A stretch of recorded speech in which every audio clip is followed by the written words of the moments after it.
আজকে কি কি রান্না করছি তোমাদের সঙ্গে শেয়ার করছি। এই যে আমার দেখো দুটো জায়গায় ভাগ হয়ে গেছে।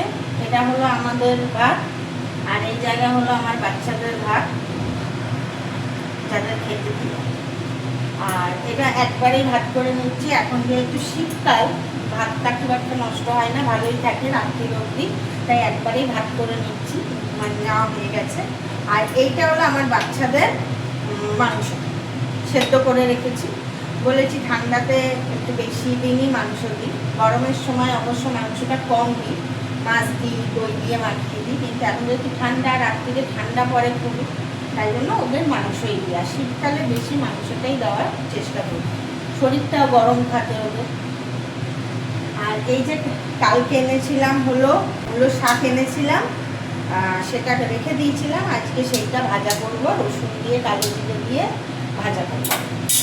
তো চলো রান্নাটা শুরু করি। আর তোমাদের একটা কথা বলবো, কথা হচ্ছে আমি যে বাচ্চাদের খেতে দিই, মানে কুকুর বিড়াল ওদের তো খেতে দিই, এটা আমি 2-3 জায়গায় খেতে দিই।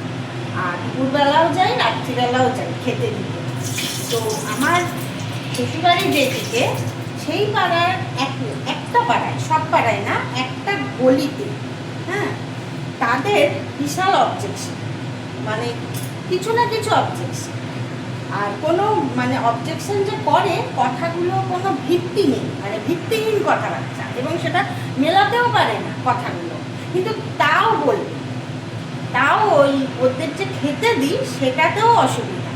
আমি না কারোর বাড়ির মধ্যে খেতে দিই না কিছু, নর্দমা এবং নর্দমার পাড় এখন অনেক জায়গাতেই, মানে বেশিরভাগ সব জায়গাতেই নর্দমার পাড় বাঁধানো, আর রাস্তাটাও সিমেন্টের রাস্তা।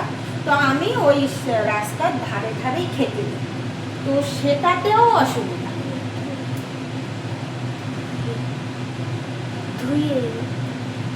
তো আমি কীভাবে খেতে দিই, আমি সঙ্গে করে বোতলে জল নিয়ে যাই, বড় বড় দুটো বোতলে জল নিয়ে যাই, সেই জায়গায় জল দিয়ে ওই জায়গাটা ধুয়ে তারপরে খেতে দিই দুবেলা।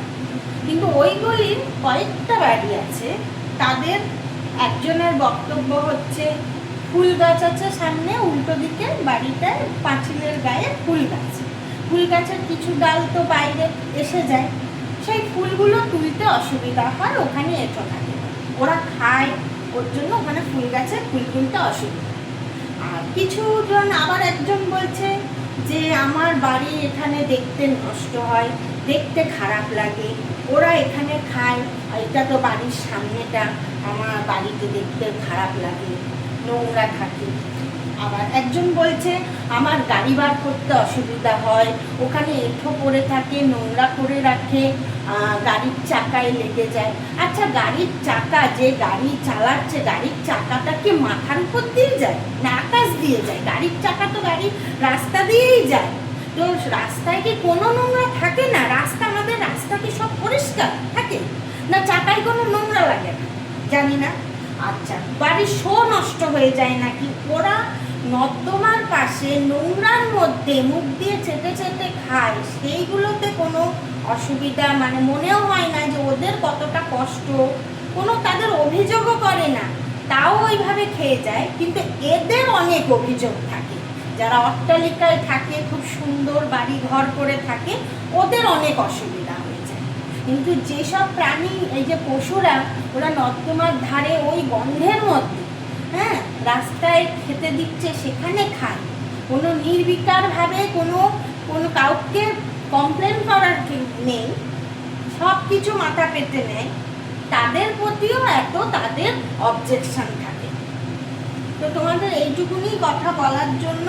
আর অনেক রকম ফেস করছি, মানে ওই গলিটাতেই আমাদের মানে যত সমস্যা হচ্ছে, কিছু মানুষ আছে, কিন্তু এরা কিন্তু মানে যারা এই যে অবজেকশন করছে, সবাই কিন্তু এই দেশের না। কিছুজন হয়েছে তারা নিজেরা এই দেশে জন্মেছে, কিন্তু বাবা মানে পৈতৃক দিক দিয়ে তারা বাংলাদেশ থেকে এসছে, সেটা একদম মানে আমরা জানি যে ওরা বাংলাদেশ থেকে এসছে। কিছু ব্যক্তিরা তারা এখানে এসে করছে, বাস করছে, বাড়ি করছে। আর কিছু ব্যক্তি তারা এখানে জন্মেছে অবশ্য, কিন্তু তার বাবা মারা বাংলাদেশ থেকে বিবাহ করেছে, এখানে এসে রয়েছে। আবার কিছু ব্যক্তি আছে তারা ওই দেশ থেকেই দুজন যায়, বাবা মা দুজনে এসছে, সেখানে বিয়ে হয়েছে, এখানে থেকেছে, ঠিক আছে। কিন্তু কিছু মানে বেশিরভাগই আছে তারা বাংলাদেশ থেকে এখানে এসছে। তো তাদের এত বড় বড় গলার জোর, যাদের অন্য দেশ থেকে এসে এখানে রইলো, কিন্তু এরা এই দেশেই জন্মেছে, এই মাটিতেই জন্মেছে, আবার এই মাটিতেই ওরা মরবে, কিন্তু তাদের কোনো খাওয়ার জায়গা নেই, কোনো থাকার জায়গা নেই, তারা রাস্তায় পড়ে রয়েছে, তাতেও ওদের অবজেকশন। তো এটাই তোমাদের সঙ্গে বলার ছিল, শেয়ার করার ছিল। আরও অনেক কিছু অভিজ্ঞতা আছে, সেটা পরে বলবো। আজকের মতো টাটা।